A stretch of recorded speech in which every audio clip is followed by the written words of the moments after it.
27 novembre 2019 pour le dernier webinaire de notre saison automne 2019. Le webinaire d'aujourd'hui s'intitule « Conditions gagnantes pour augmenter l'offre active efficace, habilitation des gestionnaires pour l'implantation d'actions d'offres actives dans un milieu hospitalier de faible densité francophone ». Mon nom est Nathalie Boivin. Je suis agente des communications et de mobilisation des connaissances pour la Société Santé en français et j'agirai comme animatrice pour le webinaire d'aujourd'hui. La Société Santé en français propose deux types de webinaires. Un premier type sous la série Découvertes qui nous permet de découvrir de nouvelles initiatives, entre autres, et un deuxième type de webinaire sous la série Développement professionnel qui vise à améliorer les compétences des gens. Aujourd'hui, le webinaire présenté se situe dans la série Découvertes. La Société Santé en français, c'est un mouvement national mobilisateur qui, par la force de ses 16 réseaux provinciaux, territoriaux et régionaux, travaille pour améliorer l'état de santé de l'ensemble des francophones et des Acadiennes et Acadiens vivant en situation minoritaire au Canada grâce à l'augmentation de l'accès aux services de santé de qualité offerts dans leur langue. Trois objectifs sont visés par les webinaires, soit d'offrir un meilleur accès aux nouvelles connaissances, faciliter la prise de décision éclairée par les données probantes, et le troisième et dernier, favoriser les interactions entre producteurs et utilisateurs de connaissances. Alors, le webinaire d'aujourd'hui se décrit ainsi. Donc, ce webinaire présentera les résultats d'une étude visant la mise en œuvre d'actions d'offres actives de services en français dans un établissement de soins dans un contexte de faible densité de francophones. Nos présentatrices discuteront des défis et des éléments facilitateurs pour la mise en œuvre d'actions d'offres actives dans ce contexte. Mesdames Savard et Sauvé-Schenck décriront l'influence positive qu'a eu une collaboration avec des partenaires régionaux pour promouvoir la mise en œuvre d'actions dans un second établissement. Maintenant, une brève présentation de nos présentatrices. Tout d'abord, Madame Catherine Sauvé-Schenck, PhD, professeure adjointe à l'École des sciences de la réadaptation de l'Université d'Ottawa, membre du GREFOPS et de l'Institut du savoir de Montfort. Catherine Sauvé-Schenck est professeure adjointe, donc comme je viens de le dire. Elle détient une maîtrise en santé publique du Hamburg University of Applied Sciences à Hambourg, en Allemagne, ainsi qu'un doctorat en sciences de la réadaptation de l'Université d'Ottawa. Elle a complété des études postdoctorales avec l'Institut du savoir Montfort et de l'École de gestion Telfer en organisation des services de santé. Son programme de recherche vise à mieux comprendre l'influence des déterminants sociaux de la santé sur la réadaptation des personnes atteintes de maladies chroniques et vise à trouver et implanter des solutions dans les milieux de pratique pour répondre aux iniquités de santé qui en découlent. Elle s'intéresse particulièrement à l'influence du revenu, du logement et de l'appartenance aux communautés linguistiques officielle en situation minoritaire. Notre deuxième présentatrice, Mme Jacinthe Savard, PhD, professeure agrégée à l'École des sciences de la réadaptation de l'Université d'Ottawa, membre du GREFOPS, ainsi que membre de l'Institut du savoir de Montfort. Depuis 2010, Mme Savard mène sa recherche qui se concentre sur la formation de professionnels de la santé et l'accès aux services sociaux et de santé en français pour les francophones en situation minoritaire. Elle a co-dirigé avec Sébastien Savard et Marie Drolet plusieurs études sur les trajectoires de services des francophones en situation minoritaire et les facteurs favorisant la continuité des services en français.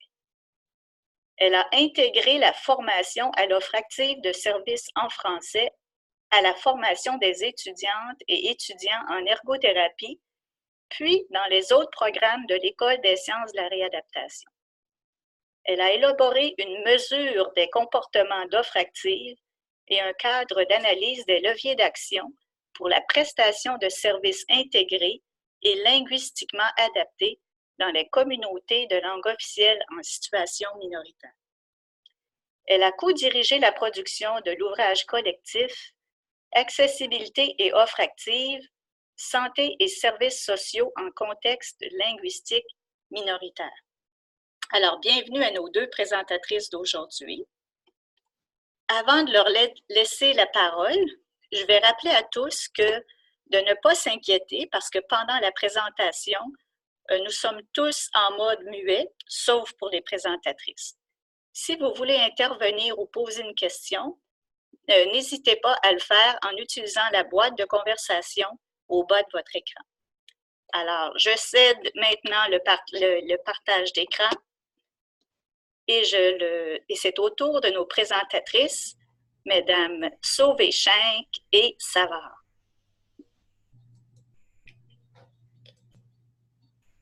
Partager l'écran. OK, alors bonjour tout le monde. Donc, il nous fait plaisir aujourd'hui de vous présenter le projet qu'on a fait dans le nord-ouest de l'Ontario, Conditions gagnantes pour augmenter l'offre active. C'est un projet, il faut que je sois dans le bon écran pour faire avancer. C'est un projet qui a été soutenu au niveau financier par la Société Santé en français. Aujourd'hui, pour la présentation, on va vous commencer par faire un rappel de l'impact de la langue sur la santé et du contexte linguistique là, en Ontario. Et puis après ça, on va pouvoir vous présenter les résultats de l'étude et les défis et les éléments facilitateurs de la mise en œuvre de l'offre active dans le contexte de ce projet, ainsi que la collaboration, le rôle de la collaboration avec les partenaires régionaux. Donc, comme on le sait, les barrières linguistiques peuvent influencer la sécurité des patients et la qualité des services reçus. On avait plusieurs études antérieures qui le démontraient au plan international, là, dont une recension d'écrit de Sarah Bowen qui avait recensé plusieurs études internationales qui démontraient ce fait. Mais récemment, Daniel Lemoisac et Sarah Bowen ont publié une étude avec des données canadiennes qui démontrent qu'on trouve un peu les mêmes difficultés sur la sécurité et la qualité des services lorsqu'on ne parle pas la langue de la majorité. Donc, entre autres, le retard pour demander des consultations, les erreurs diagnostiques, la difficulté à exprimer ses émotions, qui est importante dans les cas de santé mentale, et des retards, peut-être moins tendance à suivre les conseils de prévention parce qu'on les comprend moins d'engagement dans son plan de traitement aussi. Donc,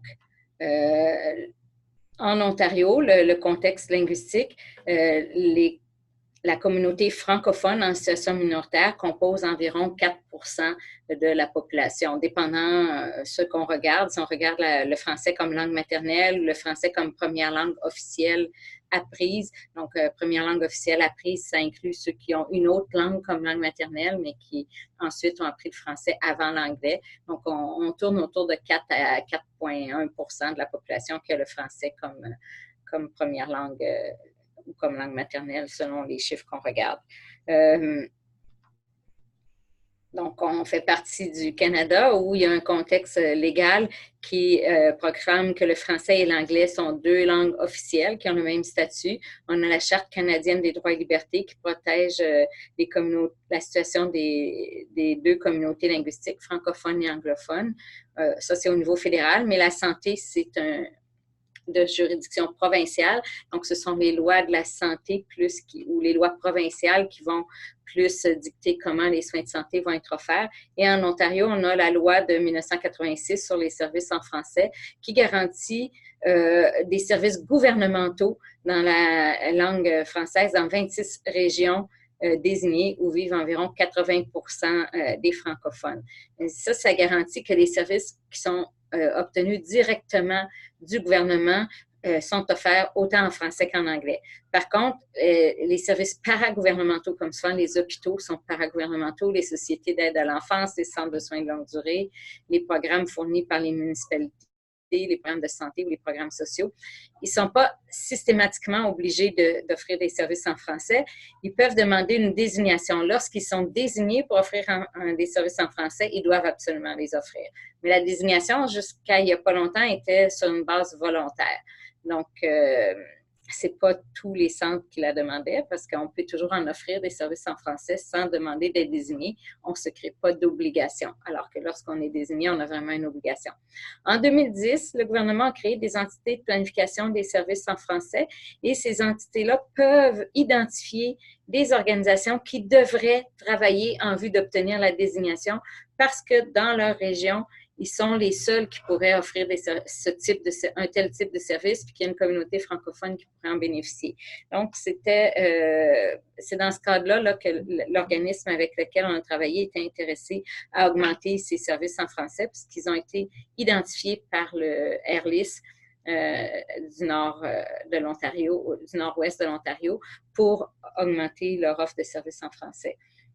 Donc, le contexte linguistique aussi, on sait que les professionnels de la santé ont tendance à surestimer les capacités de maîtrise d'une langue seconde chez le client. Donc, souvent, on va nous dire les francophones, il n'y en a pas de problème, ils sont tous bilingues, ils connaissent tous l'anglais, mais entre autres, les études de Sarah Bowen nous démontrent que cette réflexion, quand les professionnels se font cette réflexion-là, ils ont souvent tendance à surestimer les habiletés de compréhension de leurs clients, entre autres leurs habiletés de lecture. Et d'autres études nous disent que 75% des francophones en situation minoritaire considèrent important de recevoir des services en français, mais seulement 40% ont utilisé le français avec les divers professionnels. Les francophones ont en général très peu tendance à réclamer des services en français et c'est pourquoi l'offre active, c'est une stratégie qu'on considère importante pour rejoindre les francophones en situation minoritaire. Donc, l'offre active, ça se définit comme l'ensemble des mesures prises pour faire en sorte que les services en langue française soient facilement disponibles, accessibles, connus et de qualité, et que cette offre de service soit comparable à l'offre de service offerte en anglais. Donc, c'est là qu'on a travaillé dans ce projet-là. On voulait augmenter la capacité d'un hôpital qui est dans une zone à faible densité de francophones à augmenter l'offre active. Dans notre cadre d'analyse, ce que ce cadre-là suggère, c'est qu'il y a vraiment plusieurs niveaux où auxquels il faut s'attaquer si on veut augmenter l'offre active. Donc, il faut travailler au niveau de la communauté, de la vitalité communautaire. Donc, plus il y a de vitalité communautaire, plus les gens vont être au courant qu'il y a des francophones dans la région, plus les francophones vont demander leurs services. La structure symbolique, les valeurs, les croyances. Est-ce que c'est important d'avoir des services dans sa langue? Les lois et règlements, en Ontario, on vient d'en parler, on a des lois sur les services en français. Il faut travailler sur la structure organisationnelle, les règles qui définissent la distribution et l'organisation des ressources. Il faut travailler sur l'interaction entre le professionnel et l'usager parce que c'est effectivement en dernier recours là où va se faire l'offre de service dans la langue de choix du patient. Et il faut travailler sur la trajectoire de service pour que lorsque quelqu'un demande d'avoir ses services en français, le plus possible, on s'assure que cette information-là suive quand la personne a besoin de plusieurs types de services. Donc, l'offre de services en français, l'offre active, ce qu'on a travaillé avec nos partenaires dans le nord-ouest de l'Ontario, ça se situait un peu ici là, entre les professionnels et les usagers, la relation entre le professionnel et l'usager, un peu aussi au niveau de la structure organisationnelle, comment l'organisation va faire pour faciliter le travail des intervenants qui peuvent offrir des services en français. Donc, je cède la parole à Katrina qui va continuer à vous parler du projet. Je m'excuse, il faut que je m'avance. C'est difficile de présenter dans un bureau. Alors, c'est ça, moi, je vais présenter le projet Conditions gagnantes. Conditions gagnantes, c'est le nom du projet, en fait. Et puis, celui-là, on voulait explorer l'implantation, comme Jacinthe nous l'a expliqué, de l'offre active de services en français. Puis, on voulait y aller avec l'habilitation des gestionnaires. Habilitation, c'est empowerment en anglais, juste pour aider à clarifier ce terme-là. Alors, on voulait faire l'habilitation des gestionnaires et des membres des unités dans un hôpital. Alors, le site. Alors, on a mentionné que c'était le nord-ouest de l'Ontario. Alors, on a mis une petite carte là pour ceux qui ne savent pas qu'est-ce que ça comporte. Le nord-est de l'Ontario, c'est... Excusez-moi, le nord-ouest de l'Ontario. Dans le nord-ouest, c'est à peu près 3 % de la population qui va s'identifier comme étant francophone. Et puis ça, c'est pour toute la région. Alors, il y a quand même des petites communautés. Nous autres, on était centrés à Thunder Bay, mais il y a des petites communautés autour qui vont avoir un plus grand pourcentage de francophones. Alors, la présence de francophones va varier d'une place à l'autre dans une même grande région. Mais parce que c'est vraiment 3 %, on a déjà mentionné, ça, c'est une densité faible de personnes qui parlent le français. Alors, le site qui a accepté de participer au projet Conditions gagnantes, c'était le Thunder Bay Regional Health Sciences Center. Alors, c'est un hôpital qui est régional, qui offre des services spécialisés et vraiment, c'est des soins aigus. C'est en ville à Thunder Bay, mais il accueille des gens de tout partout qui vont venir, des petites communautés qui sont plus francophones, des communautés qui sont beaucoup plus autochtones de toute la région. Puis le centre, comme Jacinthe l'avait mentionné, il était identifié pour servir la clientèle francophone, mais il travaillait à obtenir sa désignation. Maintenant, nous, l'équipe, on travaille de Ottawa et à Thunder Bay, c'est quand même une très grande distance. Alors, on a vraiment travaillé de très près avec des coordonnateurs locaux qui étaient dans le Thunder Bay Regional Health Sciences Center. Alors, il y avait quelques personnes, mais vraiment, ces 2 personnes avec qui on a travaillé, c'était une gestionnaire cadre et puis une assistante administrative. Et l'assistante administrative avait aussi le titre de French Language Services Officer à cet hôpital-là. Parce que c'était une des rares qui parlait français dans l'équipe administrative. C'est une francophone qui est là, puis c'est ça son titre maintenant. Puis, si je ne m'abuse, elle n'avait pas le titre jusqu'à temps que le projet commence. Alors, c'était nouveau une fois que le projet avait commencé à faire des actions, puis là, le poste s'est créé. Alors, qu'est-ce qu'on a fait avec les gestionnaires? Tous les gestionnaires qui ont décidé de choisir, alors on a fait du recrutement parce que c'est un projet de recherche. Ceux qui ont choisi de participer avec nous, il y avait 4 gestionnaires, alors 4 différentes unités dans l'hôpital. Ces 4 personnes-là sont venues, ils ont pris part à un atelier. Et puis, le but de l'atelier, vraiment, c'est de vraiment les sensibiliser au contexte de santé des communautés linguistiques officielles en situation minoritaire, puis aussi de un peu démystifier l'offre active, mieux comprendre qu'est-ce que ça voulait dire faire de l'offre active de services en français. Une fois qu'ils ont participé à l'atelier, ils se sont rencontrés, quand nous, on est partis de Thunder Bay, ils se sont rencontrés seuls, les 4 gestionnaires, avec les coordonnateurs locaux. Puis, on leur avait donné une grande liste avec plein d'actions d'offres actives, des comportements, des choses qu'ils pourraient faire pour essentiellement faire de l'offre active de services en français dans leur établissement. Plein de différents exemples, par exemple, changer la messagerie téléphonique, des choses comme ça. Et en équipe, ils ont décidé, qu'est-ce qui serait facile à faire, qu'est-ce qui serait trop difficile. Ils ont tous classifié les actions, qu'est-ce qui serait faisable, puis qu'est-ce qui serait pas faisable. Puis, ensemble, après avoir classifié toutes les actions, ils ont choisi 4 qu'ils voulaient essayer de faire ou qu'ils voulaient implanter. Maintenant, les actions, il faut qu'elles soient adaptées au contexte local parce qu'à Thunder Bay, comment l'hôpital fonctionne, c'est pas la même chose que comment un hôpital fonctionnerait dans n'importe quelle autre région. Alors, vraiment, avec les coordonnateurs locaux, ils ont pris leurs 4 actions, ils ont regardé qu'est-ce qu'on pourrait faire pour que ça fonctionne ici chez nous.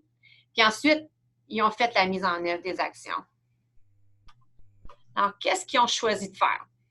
Alors, les 4 gestionnaires ont dit, on va commencer avec 4 actions qu'on croit sont faisables pour nous. Ça, c'était de changer les salutations, les messages, la messagerie téléphonique pour qu'elle soit en français et en anglais sur les unités. Ils ont changé ou se sont assurés que tous les signes, les écriteaux, tout ce qui était affichage, que ça soit en français et en anglais, dans les 2 langues.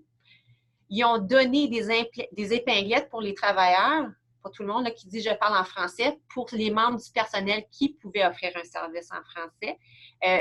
Ils n'en ont pas donné beaucoup d'épinglettes, malheureusement. Ils en ont donné à peu près 13. Dans les 4 unités, il y avait 13 personnes qui se considéraient assez capables de parler français pour offrir des services en français. Et puis, la dernière action, c'était de traduire toutes les ressources éducationnelles, tout ce qui était papier sur leurs unités pour s'assurer que c'était en français et en anglais. Quelque chose qui était intéressant, c'était que une fois qu'ils ont commencé la mise en œuvre, les gestionnaires et les coordonnateurs locaux ont vraiment découvert que des fois, l'implantation, ça prend la participation de plusieurs services. Alors, l'implantation s'est vraiment passée sur plusieurs mois parce qu'il y avait un service du bureau de la traduction, il y avait tous les signes et les affiches, toutes les faire, les traduire, les remonter sur les murs, ça a pris beaucoup de temps. Et puis, alors, les gestionnaires locaux ont vraiment eu besoin de vraiment offrir un soutien aux gestionnaires parce que les gestionnaires des unités avaient beaucoup d'autres choses à faire durant leur journée. Alors, chapeau aux coordonnateurs. Maintenant, comme on avait mentionné, le but, c'était de faire l'habilitation des gestionnaires pour faire l'offre active de services en français. Et vraiment, avec le projet, c'est pas par là que c'est allé. L'habilitation, c'est pas vraiment passé pour les gestionnaires, c'est ça qu'on a découvert. Mais, d'un autre côté, ce qu'on a fait, c'est qu'on a vraiment fait l'habilitation des coordonnateurs locaux. Alors, les personnes qui faisaient, dans les 2 personnes qui étaient les coordonnateurs ou les coordonnatrices locales, elles ont initié d'elles-mêmes. Alors, une fois que nous autres, on est partis, les quatre actions qui avaient été décidées sont implantées, nous autres, on quitte. Et là, les coordonnatrices ont commencé à continuer à faire des actions d'offre active. Ils ont initié des nouvelles choses. Puis 2 des choses qu'ils ont initiées d'elles-mêmes, c'était des petites pancartes. Alors, à chaque point d'accueil, quand quelqu'un rentrait à l'hôpital, il y avait une petite pancarte qui disait « Bonjour, welcome ». Et puisqu'on a déjà mentionné qu'il n'y a pas beaucoup de personnes dans le Thunder Bay Regional Health Sciences Center qui parlent le français, c'est difficile d'avoir quelqu'un à tous les points d'accueil qui pourrait offrir un service en français. Mais derrière la petite pancarte, il y avait des instructions qui étaient écrites. Alors, si quelqu'un dit « Oui, j'aimerais un service en français », la personne pouvait voir « Qu'est-ce que je dois faire maintenant? Qui est-ce que j'appelle? Puis qu'est-ce que je fais? » Et la deuxième action qu'ils ont initiée, c'était dans leur hôpital, un des processus, c'est si quelqu'un va avoir, par exemple, une chirurgie, quelques semaines avant, ils vont recevoir une lettre par la poste qui explique, qui donne plein d'instructions. Par exemple, présentez-vous à telle heure à cet endroit-là, ne mangez pas rien après minuit le jour d'avant, ne prenez pas vos médicaments, des choses comme ça. Mais les lettres étaient toujours en anglais. Alors, les coordonnatrices locales ont décidé, on va faire ajouter une ligne dans la lettre qui va indiquer en français, si vous voulez plus d'instructions ou des clarifications, s'il vous plaît, appelez ce numéro ici. Alors, ils appelaient le numéro, puis c'est quelqu'un qui peut leur expliquer en français le contenu de la lettre. J'ai parlé à l'équipe de Thunder Bay cette semaine. Ils m'ont dit que le projet avec la pancarte, alors ils l'ont fait pendant plusieurs mois, mais tout de suite, ils l'ont arrêté parce qu'ils essaient de faire un renouvellement puis essayer d'améliorer ce même processus. Alors ça, c'est à voir qu'est-ce qui va se passer avec cette action-là. Mais ça avait bien fonctionné pendant un petit bout de temps. L'action sur l'ajout de la phrase en français, c'en est une qui a un grand impact. Je pense, un des exemples que la gestionnaire cadre nous a donné, c'est un homme qui avait très bien compris dans sa lettre en anglais à quelle heure se présenter, quel jour, mais il n'avait pas compris qu'il fallait qu'il cesse ses médicaments après la petite phrase. Et si vous voulez des informations en français, appelez tel numéro. Alors là, on a pu, à partir de cette action-là, identifier cette personne-là comme une personne ayant besoin d'accompagnement en français. Donc, en plus de lui expliquer sa lettre, on a pu aussi lui attribuer quelqu'un qui allait l'accompagner pendant sa chirurgie en français. Fait que je trouvais que c'était vraiment une action intéressante. Avec un grand impact. Alors, on a appris beaucoup de leçons par rapport à ça, avec les résultats de cette recherche-là. Puis, il y avait eu des défis, comme de raison, comme dans n'importe quel projet.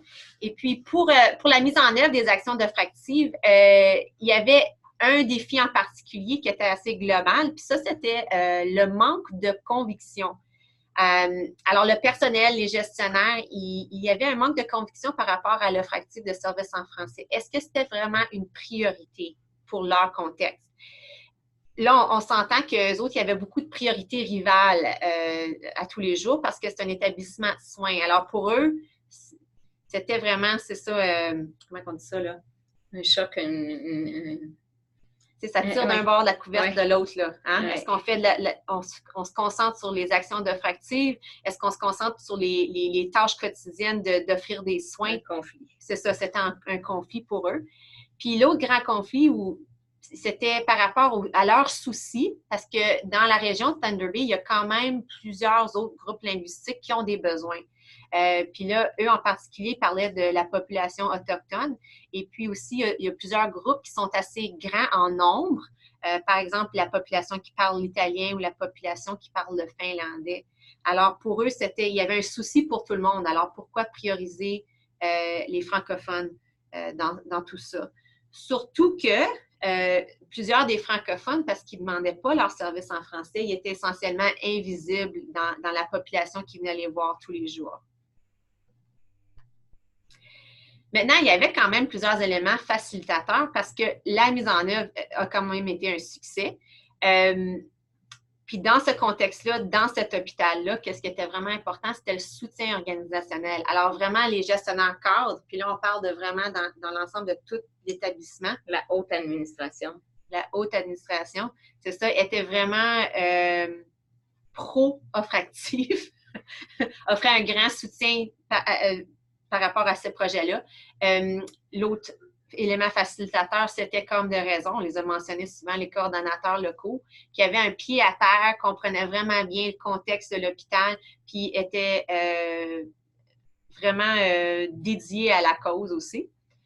Par rapport au processus qu'on a suivi, ce qui apparaît comme un élément facilitateur, c'était le fait que le personnel, alors les participants, les gestionnaires, c'est eux qui ont décidé quelles étaient pour être les actions d'offractive de services en français qui étaient pour être implantées. Alors, c'est eux qui ont fait le choix, c'est eux qui ont priorisé quelles qu'ils voulaient essayer. Alors, ça leur donnait un sentiment vraiment comme s'il y avait un contrôle par rapport à ça. Puis aussi le fait que c'était, d'après eux, des choses qui étaient faisables. Alors, on ne leur demandait pas de changer plein de choses en même temps. On leur demandait de changer une chose à la fois, des choses simples et faisables. L'autre chose qui semble avoir été un élément facilitateur, c'est l'utilisation du terme plus comme un projet. Alors, ça diminue l'anxiété quand on dit on va prendre des petites bouchées, on ne va pas changer tout, on va changer un petit peu à la fois. Alors ça aide les gens vraiment à s'embarquer dans un projet. Maintenant, par rapport à la pérennité, alors ici, par pérennité, ce que je veux dire, c'est quand on fait une implantation importe le projet, est-ce que le projet va être encore là dans 2 ans? Est-ce que ça va continuer? Alors, par rapport au projet Conditions gagnantes, on veut savoir, bien, dans 2 ans, est-ce que les gens vont continuer à faire les mêmes actions d'offractive de services en français, au moins les 4 de base avec lesquelles avaient commencé? Puis, qu'est-ce qui pourrait limiter la pérennité? Ça serait que le fait qu'il y a un nombre limité de travailleurs qui parlent en français dans l'établissement. Puis aussi, comme on avait mentionné, la croyance limitée des participants, des travailleurs dans l'organisation. Alors, est-ce que si on ne pense pas que l'offractive de services en français, c'est important, mais les actions sont plus aptes à disparaître avec le temps. Par contre, qu'est-ce qui peut contrer ces défis-là? C'est le fait que les actions d'offractive qui avaient été identifiées ne dépendaient pas des travailleurs. Par exemple, la messagerie téléphonique, si c'est un nouveau gestionnaire qui prend le bureau, bien, la messagerie téléphonique, elle reste bilingue. Alors, ça ne dépend pas de la personne ou des travailleurs eux-mêmes, les actions qui ont été implantées dans ce projet-ci.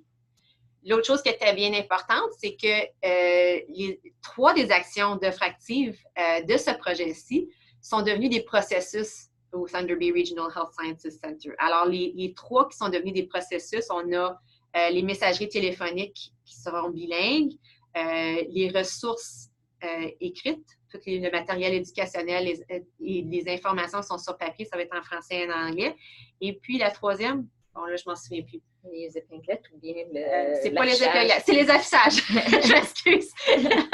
L'affichage, c'est devenu bilingue, c'est devenu un processus avec l'établissement aussi. Les épinglettes, c'est pas quelque chose qu'eux pensaient qui serait nécessairement une action qui aurait beaucoup de pérennité. Alors ça, c'est encore à voir. Maintenant, on a parlé, je trouve que je parle beaucoup. C'est correct. quand on a eu beaucoup de succès avec un projet, comme chercheur, on veut toujours passer la bonne nouvelle. On veut passer le succès aux autres. On veut voir est-ce qu'on peut faire le transfert de nos connaissances qu'on a acquises dans une place. Est-ce qu'on peut le faire quelque part d'autre? Maintenant, on n'a pas planifié le transfert de connaissances avec ce projet-là, mais ce qui était vraiment intéressant, c'était que déjà dans la région de Thunder Bay, il y avait plusieurs organismes qui étaient déjà présents, des groupes qui faisaient vraiment la promotion pour faire la mise en œuvre d'actions diffractives. Et puis, ces gens-là étaient déjà comme dans un réseau qui existait. Et puis, ce réseautage-là, qu'est-ce qui est arrivé? Alors ça, on n'était même pas là, nous autres. Ça s'est passé tout seul. La bonne nouvelle s'est passée d'un site, du Thunder Bay Regional Health Sciences Center. Ça s'est transféré à un deuxième site. Je vais vous montrer dans un diagramme un petit peu qu'est-ce qui est arrivé. Alors, transfert des connaissances. Alors, on avait notre coordonnatrice locale qui était dans le premier site, alors un hôpital de soins aigus, le Thunder Bay Regional Health Sciences Center. On l'avait invitée à faire une présentation des résultats du projet. Puis c'était dans le contexte d'une rencontre avec d'autres fournisseurs de soins de la région, d'autres organismes de santé. Et puis, la rencontre avait été organisée par le AirList du Nord-Ouest, alors le réseau local. Alors, on a plein de fournisseurs de soins qui sont là. La coordonnatrice de Thunder Bay Regional Health Sciences Center présente tous les résultats positifs. Et un groupe qui était là aussi à cette rencontre-là, c'était le réseau du mieux-être francophone du nord de l'Ontario.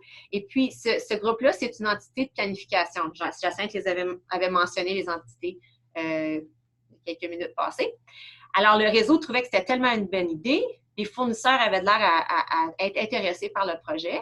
Alors, le réseau a approché un fournisseur de soins, qui est un centre de réadaptation de soins continus dans la même région.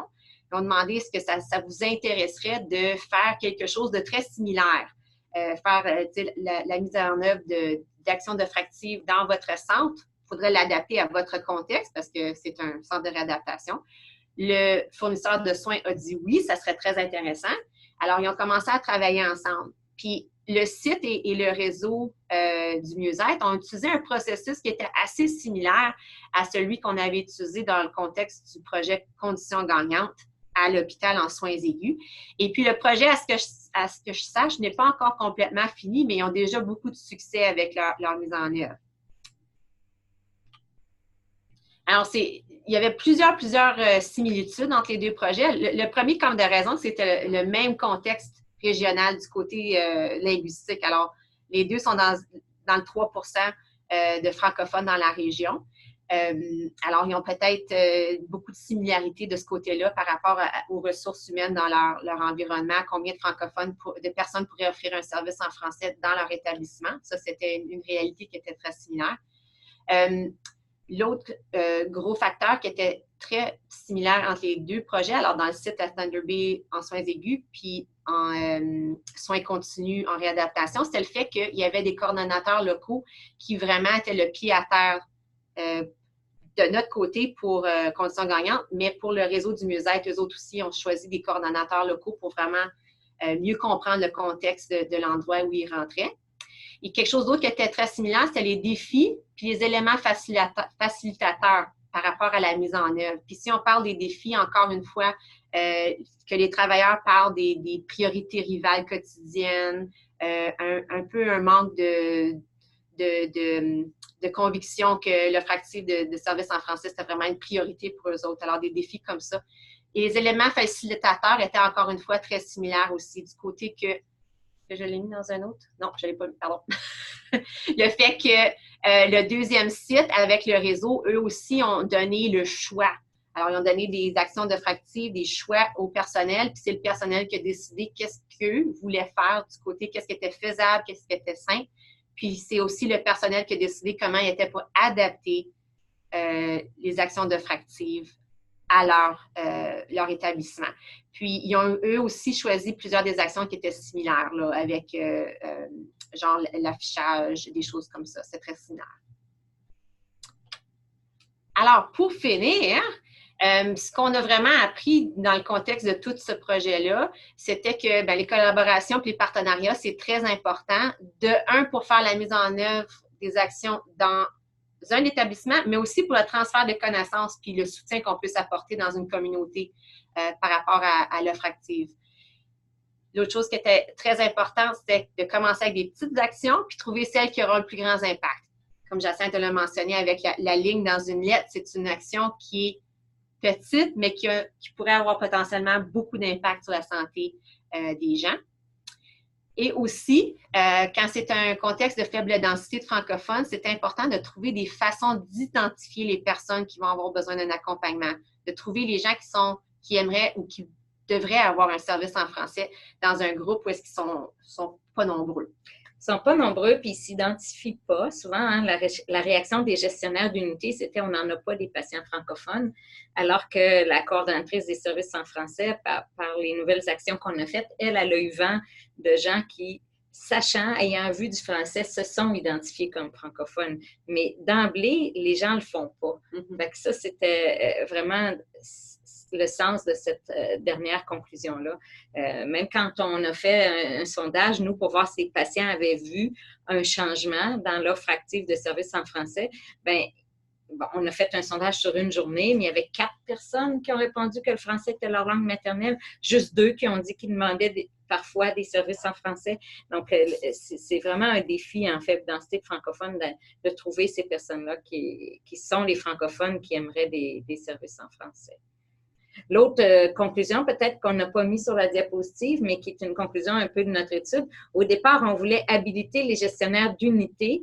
Et puis, au départ, le projet ne visait pas nécessairement simplement un milieu de faible densité de francophones. Au départ, on voulait avoir 3 types de milieux, 3 milieux différents, mais il y en a seulement un qui a voulu participer. Ça a pris beaucoup de temps à essayer de trouver des gens qui voudraient participer à ça.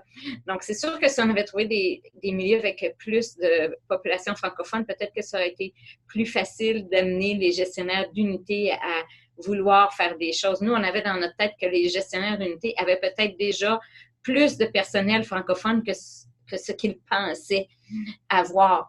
Puis c'est sûr que si on est ici, proche d'Ottawa, c'est vrai, il y a plein d'endroits où les gestionnaires ne sont pas au courant, mais ils ont du personnel bilingue dans leur milieu, mais ils ne sont pas au courant. Donc, on pensait que ça, c'est quelque chose qui se ressortirait. C'est sûr qu'à Thunder Bay, avec 3% de francophones, puis peut-être un peu moins que 3 dans la ville, puisque les communautés francophones sont plus rurales, ils n'ont pas il n'y avait pas ça, ce bassin de personnes capables de faire des services en français, mais qui n'étaient pas connus. C'était beaucoup moins présent. Les problèmes étaient différents. Puis, donc, pour les gestionnaires d'unités, c'était moins proche d'eux, le besoin de services en français. Par contre, la coordonnatrice locale, celle qui a joué le rôle de coordonnatrice locale avec nous, c'était la gestionnaire responsable de la qualité des services aux patients. Et elle a pris ça très au sérieux. Donc, si notre projet s'intitulait « Habiliter les gestionnaires » puis qu'on pensait aux gestionnaires d'unité, mais ce qu'on a réussi à faire, c'est habiliter la gestionnaire cadre, celle qui était responsable des services aux patients, parce qu'elle, elle a vraiment appris de l'atelier. L'atelier était vraiment un élément déclencheur pour elle, pour amener à faire le projet, mais à continuer une fois que le projet a été fini. Donc, ça, c'est peut-être notre grande conclusion aussi, là, qu'en milieu de faible densité de francophones, c'est peut-être pas réaliste de penser qu'on va habiliter tous les gestionnaires, mais il faut identifier les champions. Et puis, ceux-là, on peut les habiliter à faire des choses. Je pense que... Oui, je pense que c'est tout, là. Oui, j'avais juste les remerciements. Alors, Nathalie, est-ce que tu voulais nous guider dans la prochaine section? On va arrêter le partage. OK.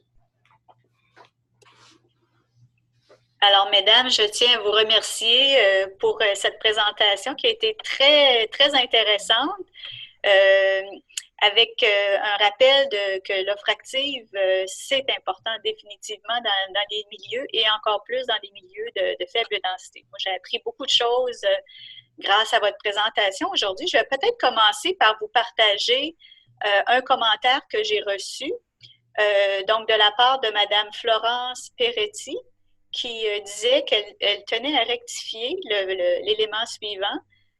Les entités de planification n'ont pas le pouvoir d'identifier des fournisseurs de services de santé. Les RLIS ont ce pouvoir. Okay. Les entités de planification peuvent conseiller les RLIS d'identifier des fournisseurs de services de santé afin qu'ils travaillent à mettre en place les exigences liées à la désignation. Donc, c'était une précision qu'a fait Mme Florence Péressi. Oui. Et puis, c'est ça. Maintenant, les RLIS sont abolis, mais les entités de planification demeurent. Alors, on ne sait pas exactement qui va avoir ce pouvoir-là, mais les entités demeurent conseillères au ministère. Mais les RLIS sont abolis depuis... on a je pense que c'est le 13 novembre qu'ils ont annoncé l'abolition des RLIS officiellement. Là, on savait que ça s'en venait. OK. Parfait. Alors, je ne sais pas s'il y a d'autres... je vous remercie, Mme Péressi, pour votre clarification. Et je ne sais pas s'il y a d'autres personnes parmi les participants et participantes en ligne qui aimeraient peut-être formuler une question ou un commentaire pour nos présentatrices.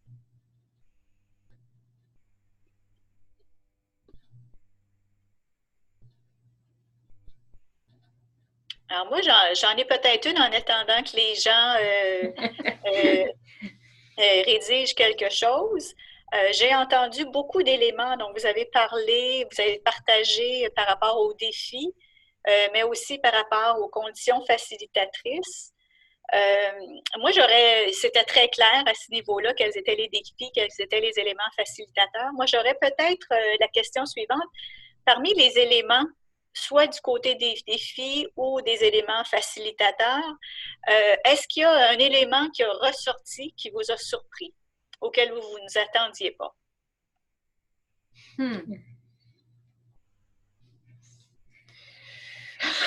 Mais moi, je pense que j'ai été vraiment surprise de voir l'engagement de la coordonnatrice de la gestionnaire, de la directrice de la qualité des services aux patients, qui est devenue la championne de l'offre de services en français. Ça m'a vraiment surpris positivement. C'est sûr que le directeur général appuyait beaucoup aussi dans l'hôpital sur le fait d'augmenter les actions d'offres de services en français. Donc, ça, c'était peut-être quelque chose qui nous a vraiment aidés. C'est probablement la raison pour laquelle ils ont accepté de participer au projet, alors qu'on avait approché d'autres endroits où il y avait peut-être déjà un peu plus de francophones puis un peu plus d'actions qui se faisaient en français, mais ils n'ont pas voulu embarquer dans le projet. Peut-être que c'était parce que le directeur général appuyait déjà beaucoup sur le besoin d'améliorer leur offre de services en français, mais son engagement m'a quand même surpris, son engagement et sa volonté à continuer à travailler ce dossier-là. Puis elle est anglophone, la directrice de la qualité des services aux patients. Puis c'est son adjointe qui était capable de parler français, qui est devenue la coordonnatrice des services en français. Oui, elle est francophone. Elle est francophone. Fait que ça, c'était peut-être un petit déclencheur de notre atelier on était surpris peut-être de la vivacité de cette réaction-là comparée à la réaction vraiment beaucoup plus tiède des autres gestionnaires d'unités. Puis avec ça aussi, ça le fait que les actions sont devenues des processus à l'hôpital. Ça m'avait vraiment surprise on n'avait pas demandé ça. Hein? Le projet, c'était de faire la mise en œuvre des 4 actions. Puis de là, c'est devenu des processus. C'est comme le groupe avait vraiment poussé plus loin. Ça m'avait beaucoup surpris. Ouais. C'est un petit peu rien, par exemple. C'est à cause de l'énergie puis de l'engagement. Ouais. Dans ce sens-là, j'ai quasiment le goût de vous dire que ça a vraiment été de l'empowerment. Oui. Le fait qu'une initiative qu'on pense faire partie du projet devienne tout d'un coup partie des procédures, pour moi, ça ressemble drôlement à de l'empowerment. On est habitué d'en voir au niveau des individus, mais là, c'est peut-être plus d'un établissement. C'est très intéressant. J'ai un commentaire ici, je crois que c'est de la part de Jérémy, je crois, qui veut vous remercier pour votre présentation, Jacinthe et Catherine. J'aimerais savoir si le rapport de recherche est disponible, s'il contient des extraits des commentaires des gestionnaires sur l'application des mesures mises en place. Par exemple, que ce soit du storytelling ou sous mode d'évaluation réaliste, et si un one-pager pourrait être produit avec les résultats de manière à partager les résultats avec nos partenaires. La personne poursuit en disant « Ce que j'apprécie, c'est que les moyens choisis par l'organisation sont à taille humaine et pourraient favoriser l'engagement d'autres fournisseurs. En gros, contaminer nos fournisseurs par l'exemple. » C'est vraiment ça que aussi la gestionnaire cadre, là, la responsable de la qualité des services aux patients nous a dit, c'est que l'atelier lui a ouvert les yeux sur le fait que l'offre active, c'était pas de parler français mur à mur, là, parce que ça, c'était comme quelque chose de vu comme impossible pour eux autres. Donc, ça, c'était l'élément déclencheur, je pense, qui l'a amené à vouloir s'engager, c'était de regarder les petites choses, parce que d'offrir du français mur à mur, c'était impossible, puis il ne l'aurait pas fait. Ça, c'est le premier point. Le deuxième point, le rapport, nous, on l'a remis à la Société Santé en français, le rapport complet. Donc, il faudrait voir avec eux s'ils veulent que ce soit partagé. Un rapport, un one-pager, c'est sûr qu'on pourra en produire un aussi. Là. Ça, c'est pas trop nous demander, un one-pager. Non, ça fonctionnerait, ça, oui. Ouais. Puis le rapport complet, ben, on l'a remis à la Société Santé en français. Il faudrait voir avec, c'était Caroline Vézina qui était responsable à ce moment-là, mais là, il faudra voir avec les nouvelles personnes qui sont en place là, si c'est quelque chose qu'ils veulent partager. Mm-hmm. Ouais. Parfait, ça, je peux faire le suivi là-dessus, mesdames. Merci pour l'intervention. Et j'ai une autre question, commentaire de la part de Daniel Mainville. Qui dit juste un commentaire, les AirList ne sont pas abolis, ils vont être ici pour un bon bout de temps. Oui. Ils ont fait l'annonce de leur abolition, mais c'est sûr que ça n'est pas aboli tout de suite, là, tout d'un coup. Okay. Puis dans le fond, les services des AirList vont être regroupés. Ce n'est pas des choses qui vont disparaître, mais c'est les structures administratives qui vont changer. J'ai entendu beaucoup de... Oups, est-ce que j'ai un autre commentaire ici? Oui. Alors, est-ce que le réseau Santé en français du nord de l'Ontario a participé en quelque activité sur ce site ou dans votre recherche? Le réseau du mieux-être? Oui. Réseau Santé en français du nord de l'Ontario. Oui, c'est le réseau du mieux-être, c'est le même réseau. Oui, bien, je pense qu'ils ont travaillé. Nous, l'identification des sites, on a travaillé avec la Santé Société en français, donc c'était Lise Richard qui communiquait avec les réseaux. Donc, moi, je pense que oui, mais je ne suis pas 100% certaine qu'ils ont participé à nous aider à identifier le site en premier, parce que Lise Richard, qui travaillait à la SSF, nous a vraiment était la personne qui nous aidait en parlant avec les différents réseaux, à identifier des sites.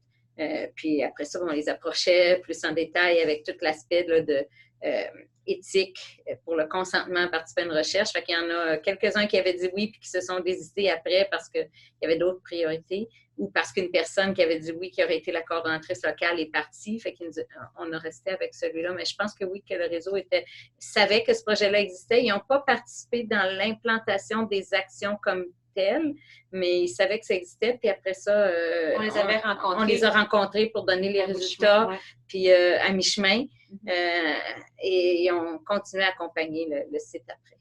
C'est vraiment eux qui ont vraiment fait en sorte qu'il y avait eu le transfert, là. La contamination, comme quelqu'un avait dit, d'un site à un autre, c'est eux qui étaient vraiment impliqués dans ce côté-là. Ouais.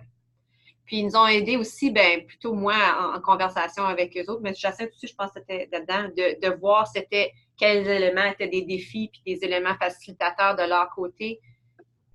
On a vraiment discuté, c'était avec le réseau, ça. OK. Parfait. Je ne sais pas s'il y a je ne vois pas d'autres questions ou d'autres commentaires de la part de nos participants. Ma prochaine question, en attendant peut-être qu'il y a quelque chose d'autre qui sort, je vois beaucoup de non-verbal très positifs de votre part, mesdames les présentatrices. Si je vous demandais quelle est votre plus grande fierté par rapport à ce projet Conditions gagnantes, qu'est-ce que vous diriez? Moi, je dirais que c'est le transfert de connaissances qui s'est passé, même quand on n'était plus là. Ça, je pense que ça.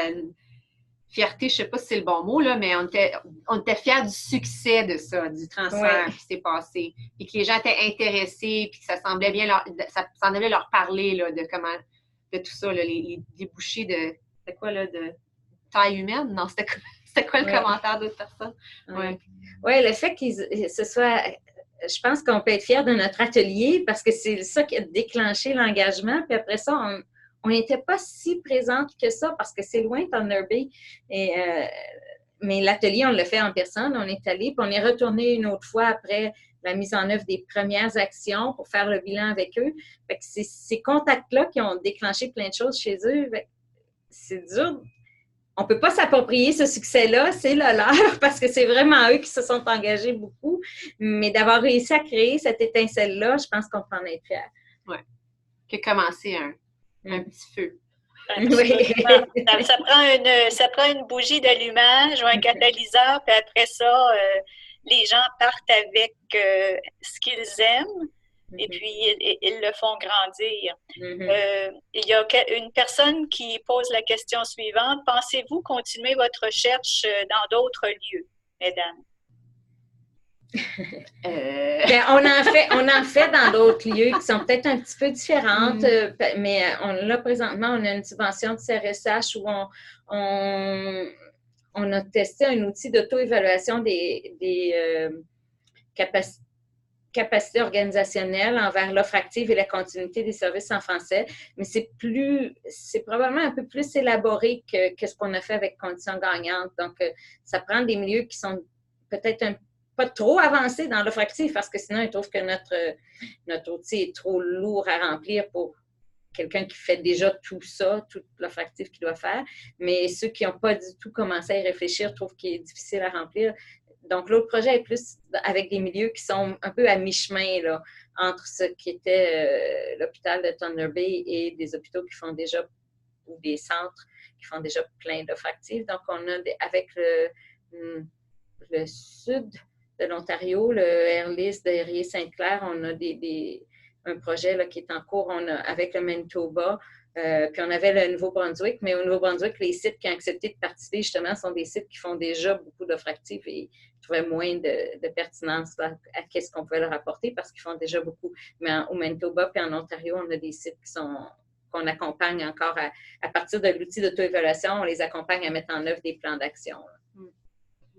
On a aussi un projet qui fait suite au projet Conditions gagnantes où on avait essayé de mesurer l'impact de tout ça, là, de l'offre active, ou s'il y avait des services et s'il y avait de l'affichage. On est allé voir les patients qui étaient à l'hôpital pour on leur demandait est-ce que vous avez vu qu'il y avait de l'affichage en français et en anglais? Est-ce que quelqu'un vous a demandé si vous vouliez un service en français et en anglais?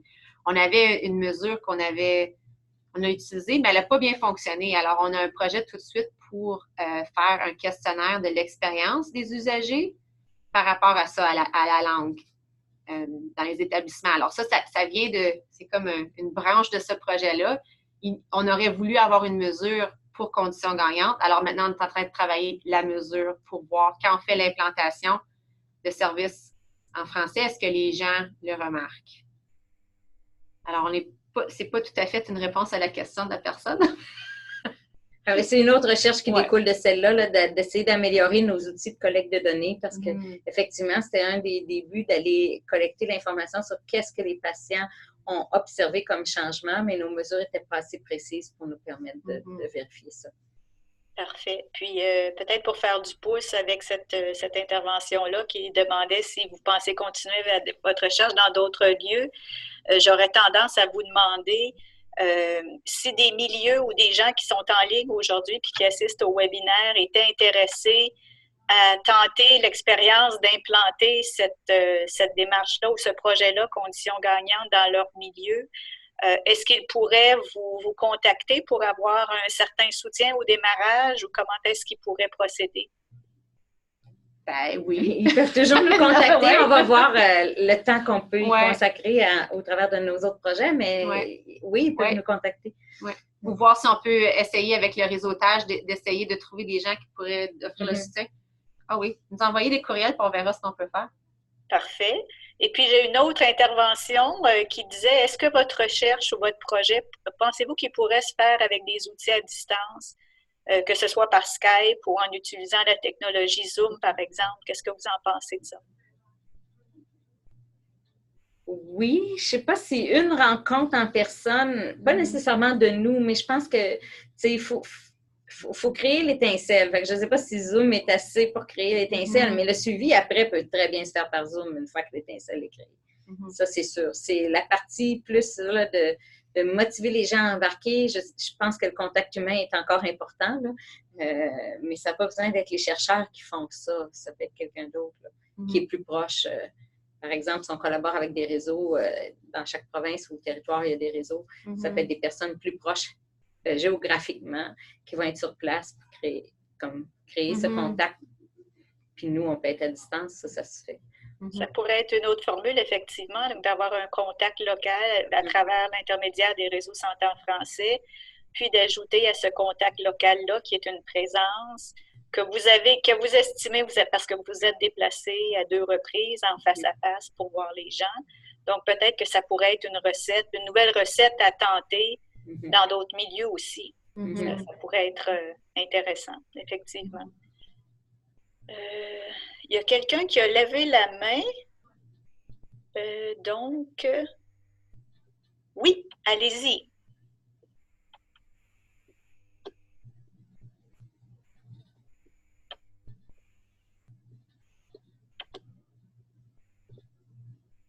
Est-ce qu'on peut enlever la sourdine pour cet intervenant? Ah, non, merci. La personne a décidé de...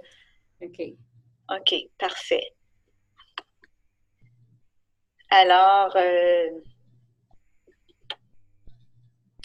mesdames, on arrive à la toute fin de notre présentation d'aujourd'hui. Je ne sais pas s'il y a quelques personnes qui aimeraient encore une fois poser des questions à nos conférencières d'aujourd'hui.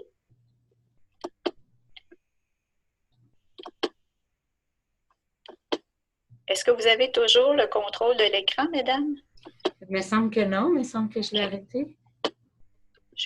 En fait, je voulais simplement inviter les gens, si ce n'était pas déjà fait. Un instant, j'arrive. Donc, vous savez que toutes les présentations de webinaires comme celle d'aujourd'hui sont disponibles en ligne sur le site de la Société Santé en français. Et puis, la présentation d'aujourd'hui par nos 2 conférencières, Catherine Sauvé-Schenck et Madame Jacinthe Savard, excusez-moi, seront disponibles à partir de la semaine prochaine via le site portail et le site Internet de la Société Santé en français. Vous êtes aussi invités à compléter le sondage d'évaluation du webinaire d'aujourd'hui. Donc, n'hésitez pas à le faire.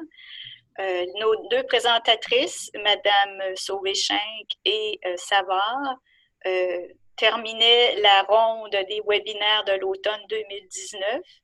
Étant donné que nous avons eu une demande pour offrir ce webinaire par nos 2 présentatrices d'aujourd'hui en anglais, il sera offert en anglais pendant la période hiver 2020. Donc, je vous le donne, on vous l'annonce comme scoop aujourd'hui. Vous avez la primeur. Alors, si jamais vous avez des partenaires anglophones que vous aimeriez sensibiliser à la question d'offres actives et leur partager les connaissances que les 2 dames ont développées, ce sera annoncé en début d'année 2020. Donc, encore une fois, je remercie tout le monde pour votre participation aujourd'hui. Les interventions ont été très pertinentes, très intéressantes. Et vous, mesdames, c'était vraiment un bonheur de vous avoir, de vous entendre. Et c'est très stimulant de voir que des projets d'offres actives intéressent les gens, font des petits et puis vont amener à un meilleur accès des services de santé dans la langue de leur choix pour les patients francophones. Alors, merci beaucoup, mesdames. Merci. Bonne continuité. Au revoir. Au revoir.